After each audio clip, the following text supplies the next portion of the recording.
and we are back here today with a poem from Flamingo for Standard 12 English, and the poem's name is Keeping Quiet by Pablo Neruda. This poem, looking at the current situation, holds a great relevance.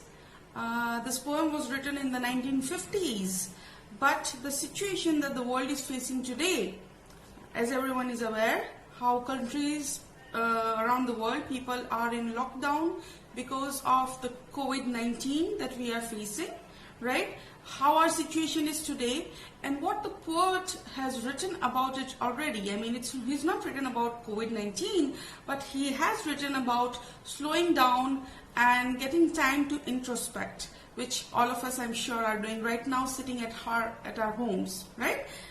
So this poem is written by Pablo Neruda, a person born in Parral in Chile, okay, and he has won a Nobel Prize for Literature in 1971. Let us begin, and we'll begin with the stanza-wise reading and explanation. Keeping Quiet by Pablo Neruda.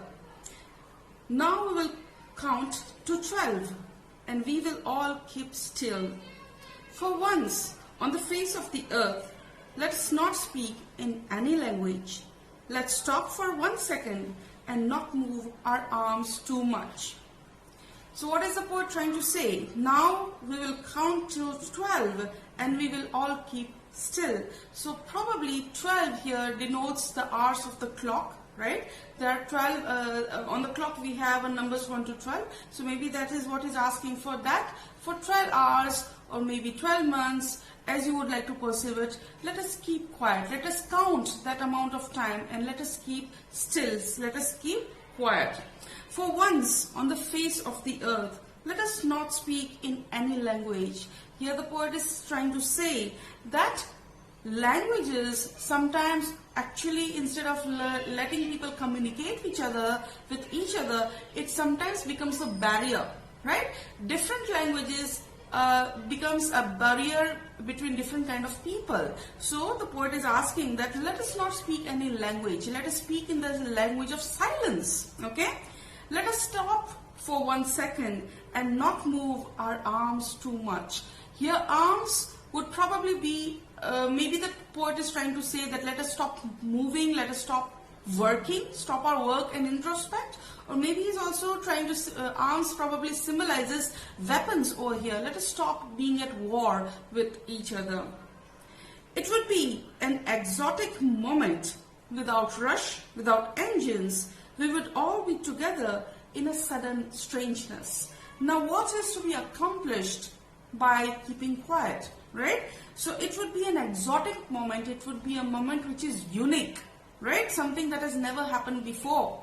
Because see, as man is born, as man till the time he dies, he works, right? Man is driven to work. And it would be a strange thing if people would just stop working, stop doing things, okay? So it would be an exotic moment without rush. There would be no rush. People are in a rush to achieve something, some goal, something.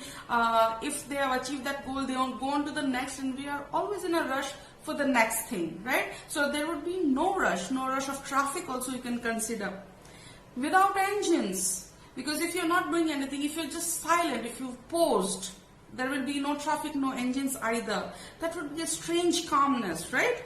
We would all be together in a sudden strangeness, and this strange behavior of ours, that is something that has never happened before, would actually bring us all together, right? It would be strange, it would be sudden, and it will be togetherness. If you look around the world right now, what is happening? If you look at the videos you get from Italy, what are people doing? They're coming out of the balconies making music. If you look at pictures of India, what are people doing? Again, coming to the balconies making music. So basically people are doing the same kind of activities. They are staying at home, connecting to families.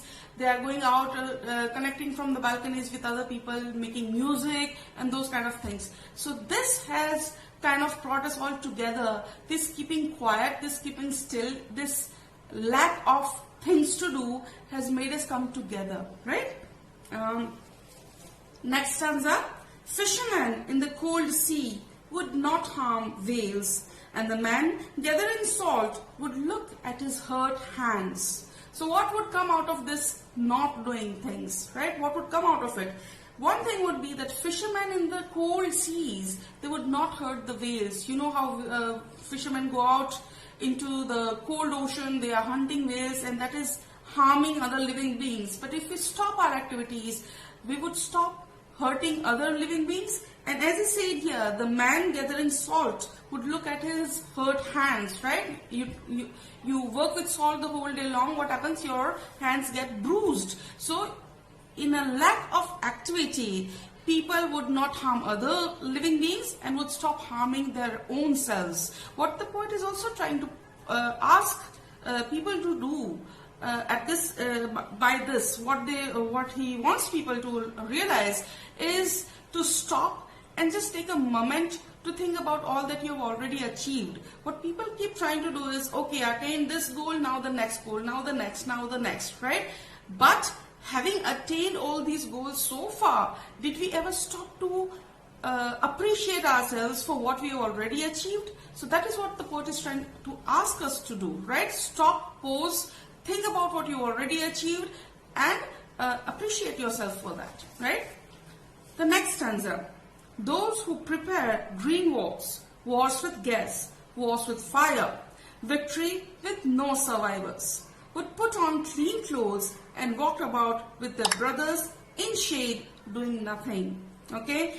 So here what the poet is trying to say, that human beings, they are always at war with nature, so to speak. He says those who prepare green wars. Now green wars are how we are destroying nature, deforestation, pollution, all these things. Okay, wars with gas. With gas is how people work in factories and that leads to air pollution and such kind of things. Okay, and wars with fire are the wars that we use arms and ammunition in. Okay, all these kind of wars, what do? They give us a victory with no survivors, right? What is the point of becoming victorious if there's nobody to enjoy the victory, right? There are no survivors, there are consequences, and that's on both the sides. So what is the point of these wars? So those who are doing this would do what? When there is silence, they would put on clean clothes and walk about with their brothers in the shade doing nothing. They would put on clean clothes, that they would start with a clean slate. They would start afresh, okay?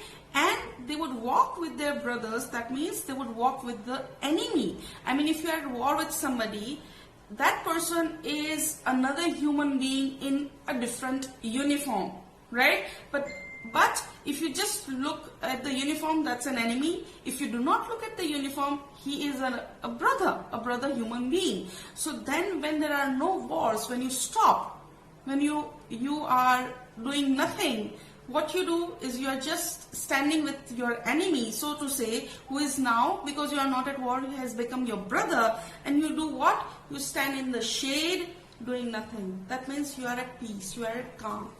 Okay? And what does the next stanza say? What I want should not be confused with total inactivity. Life is what it is about. I want no truck with death. So the poet says that keeping quiet or keeping still should not be confused with inactivity. It is not inactivity. He just wants human beings to let life be life. Just live. You do not have to rush after something like we are in a rat race, what we generally do, right? So he just wants us to take a deep breath, to pause down, to introspect, to appreciate what we have, okay? He says, I want no truck with death. What happens in the wars is there are truckloads of dead bodies. That is what he wants not to be there. That is what he wants to be stopped, okay? We are not supposed to just sit down lazing away our life. We are just supposed to stop harming others, okay? If we were not so single-minded about keeping our lives moving and for once could do nothing, perhaps a huge silence might interrupt this sadness of never understanding ourselves and of threatening ourselves with death. Now this is to be paid attention to. If we were not so single-minded about keeping our lives moving. See, life is, for human beings, what it is today is you study, you graduate, you get a job, you get a promotion, you go for the next big thing, and then it comes a time when you just are at the end of your life and you die, right? So life is not about the next big thing. Life is living in the moment. That is what he's trying to say, that stop getting involved in the rat race, take a pause, and we don't need to keep our lives moving, because life anyways keeps moving, okay? And if we learn that for once we could do nothing, perhaps this huge silence might interrupt this sadness of never understanding ourselves. Why are people sad? I mean, if you look around the world, if you look around people, there's hardly anybody who is always happy. Everybody has some sadness. But what is that sadness because of? It is because we are so busy trying to do something and achieve something that we never pause to understand our own selves. What is it that really makes us happy? What is it that we have already achieved? We do not stop to pause to appreciate what we have already done, right? So that is why there is a sadness, because we are never satisfied. We always need something more, right? It is a greed. It is not really a need. And that is what will be accomplished by keeping still, by keeping quiet. And of threatening ourselves with that. Another thing that would be achieved out of this quiet, out of this stillness, is what? That we will stop threatening ourselves with death. See, the thing is, what we think is, okay, I need to achieve these many things before I die. I need to achieve these things by a deadline, okay? But in the process to try to meet the deadline, in the process to try to do so many things before I die, what happens is we forget to live. We forget to be in the moment. And that is what would be achieved by keeping quiet. Okay? The next stanza. Perhaps the earth can teach us as when everything seems dead and later proves to be alive. Maybe what the earth can teach us, what we could learn from the earth, is that how from death comes life, right? If a volcano washes over some island, okay, and everything is burnt and destroyed, but then that lava itself becomes a fertilizer from which the new trees grow, right? The dead bog of a tree, it itself creates new springs. That itself brings back life. So that itself is the reason for new life. Or you may think of when winter comes and everything, it snows and the land becomes barren. But as the seasons change, again as spring comes, things come back to life from that dead, barren land. Okay, so here the earth teaches us that what we think is already dead is what is the reason for the next life. Okay, and so probably same way, if we keep still for a moment, if we take a pause, if we take a breather, then what will happen? Then we can move on again. We don't need to keep on rushing, move, next thing. We need to take a pause, and automatically this will be a rebirth for our soul. What kind of soul? The soul that we have saddened because we never took time to understand ourselves. The soul that we have always threatened with death, that, oh, I need to achieve this before I die. That soul which seems dead right now will take a rebirth. Okay? And the last stanza, the last two lines. Now, I'll count up to 12 and you keep quiet and I will go. And now in the last stanza, the poet says that now I count up to 12, okay, and you keep quiet. So he's just trying to point out that I think through this process, you have learned what I wanted to teach you, how to keep quiet, how to introspect. And since now you have learned that, now once you can do it by yourselves, I will go. So my read is done. Okay. So this was the poem Keeping Quiet. Let us take a recap. So here is the recap. Count to 12 denotes 12 hours most probably. Okay. when the poet says not to speak, he is talking about not to speak in the various languages which often become a barrier and put differences between people. Instead, he wants us to speak the language of silence. Okay. A moment of no movement by all. What would be achieved by that moment? It would be a unique moment. It would be sudden, and it would be unprecedented. That would be the kind of moment that it would be if everybody would suddenly stop all kinds of movements. Okay. Next, a moment of keeping quiet. What would be achieved by that? It would lead to stopping of destruction of nature. Okay, stopping of wars. People would actually relax and stand with the enemy, and no one will harm anyone, not oneself, not the other. And the other thing that we can achieve by keeping quiet is stop and ponder. Ponder about what? About our actions and their consequences. Okay? And what is keeping quiet according to the poet? Keeping quiet is not inactivity. Keeping quiet actually is leading to introspection. Okay? Where we think about our actions.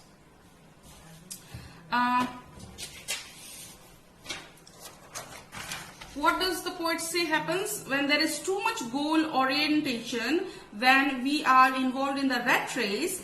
It leads to a constant sadness and a threat of death, right? A need to meet deadlines, that is what. And what can the earth teach us? It teaches us this that creations of nature undergo rebirth. In the same way, rebirth of human soul can be achieved. Okay? So that's it for today. I hope you enjoyed the poem. Thank you.